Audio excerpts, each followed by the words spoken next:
Ayan, kagapay, tuloy-tuloy tayo. Patok na negosyo na tayo at marami ang nakatutok dito sa segment na ito. Marami natututunan. Nakikilala natin ang mga kababayan natin, entrepreneur. Sinishare ang kanilang ginagawa sa larangan ng entrepreneurship. At ngayon, welcome po natin, local and global or international trainer and also image consultant. I-welcome natin si Miss Tony Miranda. Magandang umaga. Magandang umaga, Lem, and magandang umaga sa lahat ng ating listeners. I'm happy to be back. Yes, maraming salamat, Miss Tony. Ayan. At maganda rin ang ating paksa ngayong umaga. Pero bago yan, ay kamusta muna natin. Kamusta na ang iyong mundong ginagalawan sa kasalukuyan, Miss Tony? Salamat sa pagtanong. Ito, yung mundong ginagalawan ko, Lem, lumalaki na. Kasi fly in, fly out na rin kami sa, hindi lang dito sa Philippines, na pati sa labas ng bansa, both physically and virtually. So, maganda kasi at least mas marami na tayong nakakausap na tao ulit, continuous learning, and at the same time, we also pass on that learning din sa ibang tao na nami-meet natin worldwide. Yes, praise God. That's good to hear na improving ng inyong industriya. So, you're into training, consultancy, so and you're moving in and out of the country, and sa mga provinces din. So, magandang balita, ibig sabihin, halos normal na, no? Sabi nga nila, new normal na ang ginagalawan ninyo sa ngayon. So, interesting ang topic natin, Ms. Tony. At sige, tingnan po natin yung ating paksa ngayong umaga na tungkol sa awareness ng totoong katotohanan o real peace. So sabi nga natin dahil new normal na, hindi pa rin natin maaalis yung katotohanan din, yung truth na it's still uncertain. Bakit? Kasi yung new normal, maybe may mga sitwasyon na hindi natin na-practice kung paano i-navigate. That's why very important that we also have something within our control that can help us navigate. Ano yun? Yung tinatawag nating very famous na peace of mind. Kasi yung peace, malaki, no? Parang let there be peace. Malaking word siya. Pero maganda kung mismong sa atin mismo meron tayong peace within our heart. Very important yan. Kasi hindi natin makokontrol yung ibang tao kung peaceful sila or hindi. Diba? Pero tayo, yes. we can actually do something about our peace. May mga systems or may mga ituturo tayong points this morning. Kakayanin ba yung peace during the new normal na meron tayo ngayon? Tama, no? Very interesting yan, Ms. Tony, kasi itong peace na to, hindi naman bago sa atin itong salitang ito. At sabi nga nila, sa wikang English, elusive, ano? Medyo Elusive mahirap siya. habulin at hindi mahawakan itong kapayapaan na ito. Alam natin sa Panginoon sa Kristo natin makakamtan yan. Pero yung ibang tao, I have been trying all their lives, kumbaga buong buhay, hanap ng kapayapaan ng isip, ng buhay, at ng kung ano-ano pa, no? So, tingnan natin yung unang aspeto nito, Miss Tony. Yeah, so ang unang aspeto nito is kilalanin natin sarili natin, and we call it dun sa words na self-awareness. Okay. Mahirap kasi kung ang focus natin is to be aware of others, pero yung sarili natin hindi natin kilala. So how do we do that? Malaki rin yung scope niyan, Lem.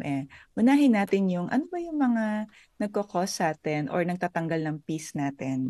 Yun muna. So usually, it comes at the guise of frustration, disappointment, and then sometimes we express sadness, no? And anong reason? So psychologically, or marami pang studies na science din, both science and psychology says na may mga natural desire tayo as a person. And innate siya. Yung desire ko could be different from the desire of my husband. And then yung desire naman namin could be different from the desires of our office mates or the people that we deal with. The problem is, if we are not aware of what our desires are, hindi natin alam ang i-manage. We have expectations on others, but we don't know how to manage our desire. Example of a desire is, let's say, acceptance. Yan. Iba't iba pala ang level ng acceptance or desire for acceptance. Yung iba have higher desire for acceptance. Yung iba naman have low desire of acceptance. So ano yung implication nun? Kapag higher desire for acceptance, chances are you will feel rejected or you will be sad when your ideas or when everything about you is rejected. Let's say your presence, your Mhm. post in social Yes. media. While as kung plus sila yung naturally, I'm not saying na kumbaga negative to. Naturally lang sila yung may tendency ma-insecure kasi nga Mhm, mhm. nakaano sila sa acceptance. Pero Yes, kung mahalaga sa mababa, kanila, no? Yung yes. acceptance. Pero kung mababa naman, which is again, iba-iba talaga, yung iba naturally mababa lang yung kanilang desire for acceptance. Mm. They can move on even in the face of rejection. So mataas ang Mm. confidence sila, high self-confidence sila. And ang beauty about this is na may measure na siya, Lem, Mm. scientifically. May mga tools Okay. tayong available na measure. And maraming desire, medyo mahaba. Pero I'll just Mm. give you an idea na Sige, sige. uh, meron tayong desire like, yan, acceptance, honor, kaya yung iba na frustrate, bakit siya nagsisinungaling? Ako, papanindigan ko na honest ako dahil magkakaiba nga tayo ng desire. Mm, Ang tama. ibang desire is, maybe example is power, beauty, order, exercise or physical, Mhm. and family.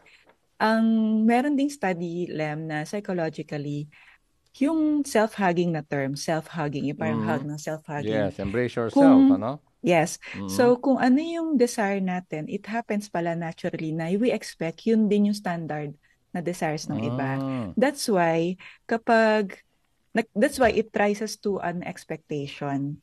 And when it does not Mm. happen or do not happen, na-frustrate ka, let's say, to a family member or Mm.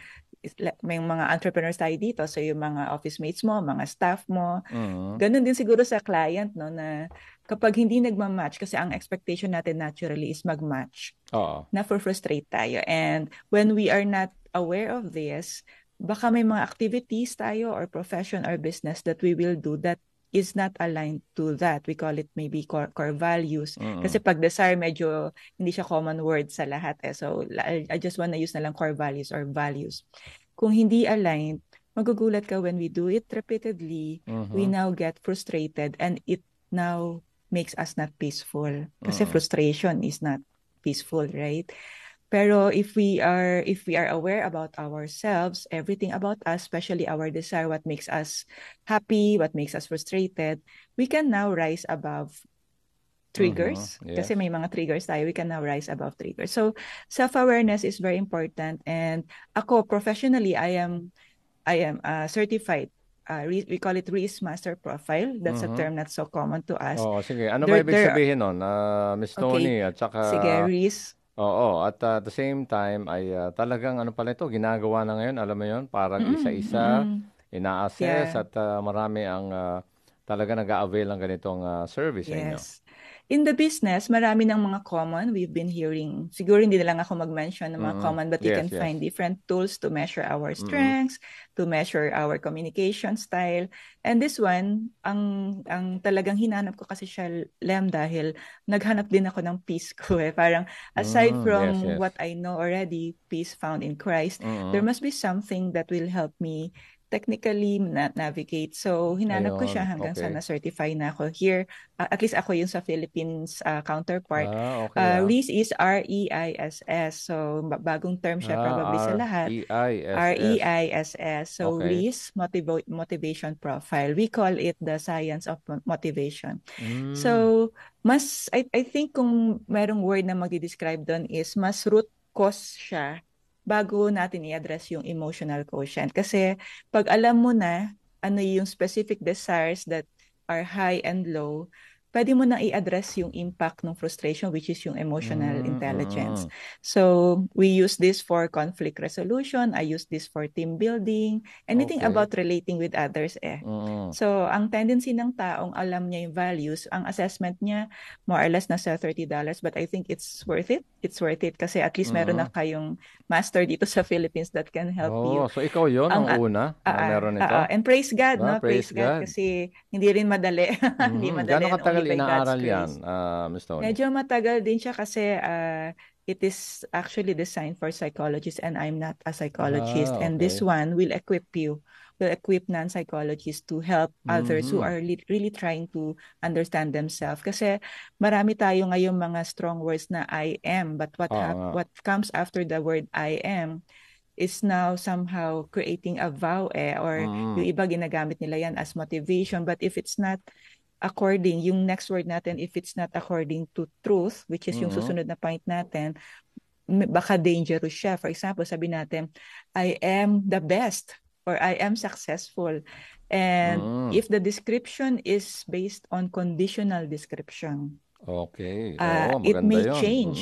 It may change. But if the description is based on unconditional truth, I am valued, I am unique, I am loved. Yes. At least it is something na ano. So, kaya first point, inuna ko muna is, para ito yung common sa lahat na meron pala tayong desire na kapag naintindihan na natin, hindi natin ipupush yung sarili natin sa isang trabaho or isang business na hindi aligned sa, I'll give you one example.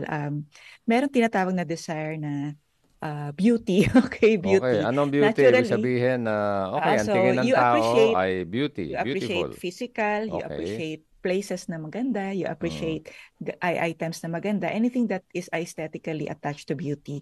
And before, syempre, nung hindi ko pa tinitake tong masteral, ano ko dito is, iniisip ko lang na bakit kaya yung iba okay lang sa kanilang di nag-aayos or bakit kaya iba na tama. okay lang tumira sa magulong bahay, yung gano'n. So, doon ko nakita na mataas pala yung value ko, yung points ko doon sa desire for beauty.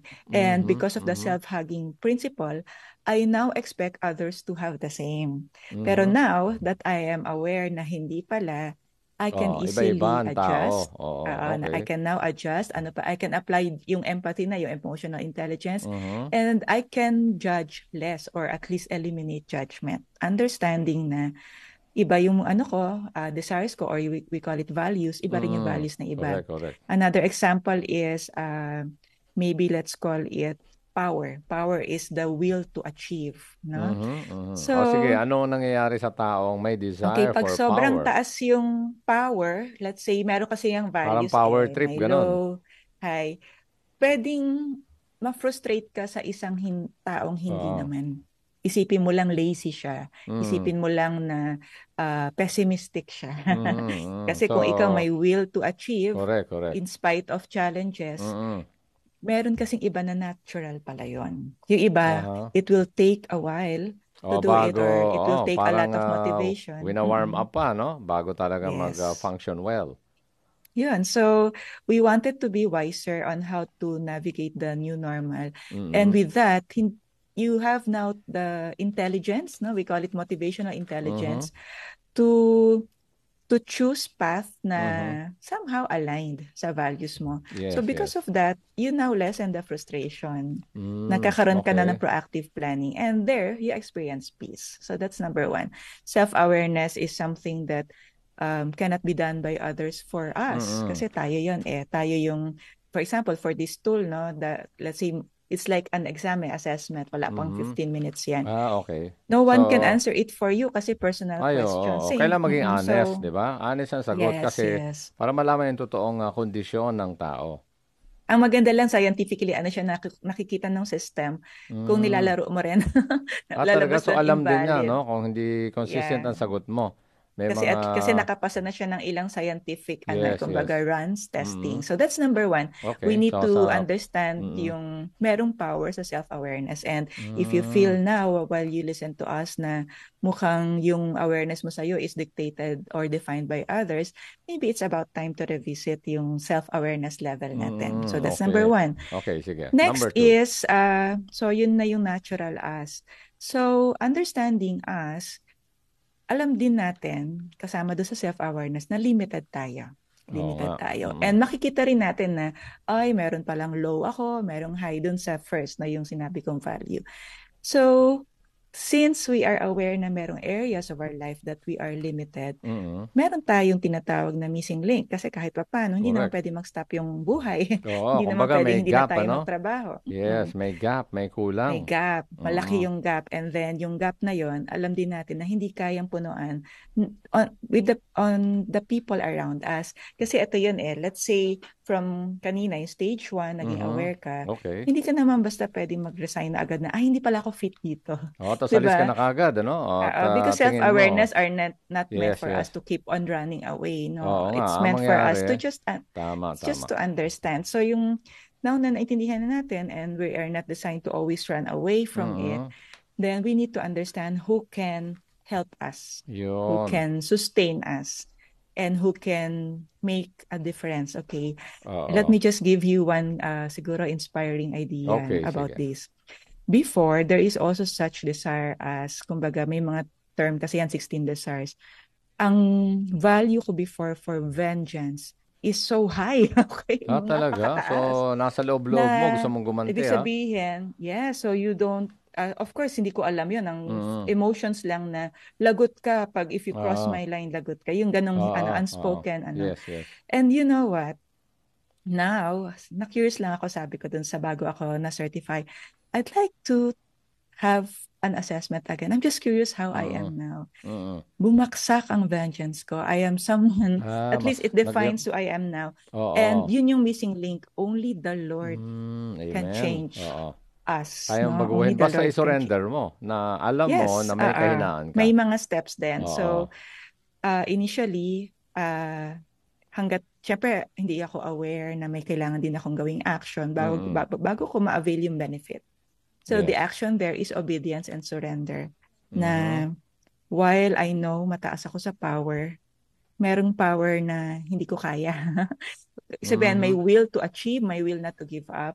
Okay. Pero May limit, ano? Okay. may limit siya. Mm. So, yung dati is, kung ang mantra ko is never surrender.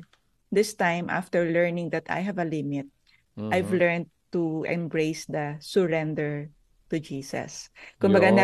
never Okay. surrender on your challenges, but you cannot do that. Benefit na yun eh. Oo If nga. you have not surrendered to Jesus. Mm. So, I did, and it's not easy, pero it's, I think, one of the best, no, not one, the only best choice I've made Tama, in my correct. life. Surrender to The only, Jesus, tama, no? Yung lalim mga mm-mm. bagay na tingin mo, kaya kong baguhin, pero habang tumatagal, talaga hindi nababago. So, isa-surrender mo sa Lord at baka ma-surprise ka pa, no? Later on, mag-improve ka rin sa area na yon. Correct. And in as much as I've been trying to change other people, always finding the right people, I realized ako yung hindi right. Ako Mhm. yung hindi right. So I surrendered to Jesus. I really, yun na yung iyak ba, some of our Mm. viewers may know my story na, Yes, oo. Lord, do I still have chance to change? And I wanted to become that woman that you have designed me to be. And Yes. doon nagkaroon ng lalong empowerment. Yung number Mhm. one, na, so I understand who I am now. And then now, I know further myself, Mhm. who I am in Christ. Kasi yung who am I, Lem, it's a big question to many people. Yung who am I? Sino ba ako? Tama, tama. At saka alam And mo, Miss Tony, yung tanong na yan, of course, it's a big question. At the same time, it depends on how you look at it, no? Sometimes, tayo rin gumagawa ng sagot dyan at to the point na parang nag-iiba na, no? Nawawala na tayo sa katotohanan. that's why kanina sinabi ko very dangerous, kumbaga beneficial and dangerous Mhm. yung i-attach natin dun sa susunod na word ng I am, no? Kasi kapag Right. based on conditional truths lang yan, it changes. Pero if it's based on I am the child of God, I am loved Tama. by God, Yes. 'di ba? I Correct. am Mm. unique, 'di ba? I am, kung ano yung ano, like now, ang I am ko na is I am radiant. Oo Only by nga, God's in the grace. Lord, So, ano? what, So, praise yes, God, only ano? through God's grace. So, there, Mm. yung missing link, sometimes we make ways, or we find ways to make things better, pero until you have that missing puzzle or Mm. missing piece, yun na lang siguro, the missing piece. Ang Mm. spelling is, imbis na item is P-E-A-C-E. Oo. Yung missing piece na hinahanap nyo, na parang may piece ka naman pero bakit nawawala, kasi temporary nga yung inaangkoran mo ng piece, Mm. is it could be Jesus. Yes. Maybe it's about time to revisit, no, kung ano yung source ng peace natin. So that's number 2. We Tama, have tama. to recheck and revisit Mm. our missing link. Yun. Many advices, siguro, di ba, marami na tayong in-embrace or in-apply na advices or mga Mhm. technique. But I think this time we have to really reconsider na baka yung missing link na hinahanap natin is nandyan na, hindi Mhm. lang natin nakikita. And dahil important yung learning, Mhm. we have to anchor the truth about us, or yung missing piece, Mm. sa Bible. Kasi nandyan Correct, siya, correct. available siya. Oo. And we are celebrating pa naman this month, 'di ba, ang ating Bible month, and Oo nga. I I can't find the perfect word, pero ang masasabi ko lang is, nandun lahat yung hinahanap natin. Yes. Everything from leadership, from your identity. Kasi what the Bible gave me, and I'm sure it will also give our listeners, Yes, is yes. clarity. Importanteng Oo, clarity yung clear ka kung sino ka, clear ka kung anong nagbibigay ng peace sa'yo, at clear ka rin kung anong kumbaga sabi nating empowerment or tulong na meron tayo. One thing na nagbigay sa akin ng power, or at least somehow empowerment, is to understand the clarity of casting upon Him your burden. Na Yun, hindi siya oo. once a month, na hindi siya tuwing may problema. Pati yung happy times, halimbawa, Lord, Yes, kung yes. magbabakasyon ako, happy times yun, di ba? I-cast mo rin. Bigay Include rin sa natin Lord. siya. Oo, kasi minsan nga doon nga nagkakaproblema na kapag siyempre successful ang mga pangyayari, ano? Magandang achievements ay para bang okay, kaya ko na 'to dahil total celebrations lang 'to eh, no? Pero pati dapat 'yon, no? Binibigay sa Panginoon. Kasi mas Tama. madalas, Miss Tony, pag may problema, tumatakbo sa Lord. Pero pag eto na, nakuha na yung sagot sa Lord, o kaya nagtagumpay na, ay may pagkakataon, hindi naman palagi, pero minsan nakakalimot sa Lord. Yeah. Everything na merong action and decision making, i-cast na natin kay Lord. Kasi at least it will save us from unnecessary pain, and Right? sabihin natin loss of time, kasi yun ang hindi nababalik yung loss of time, 'di ba?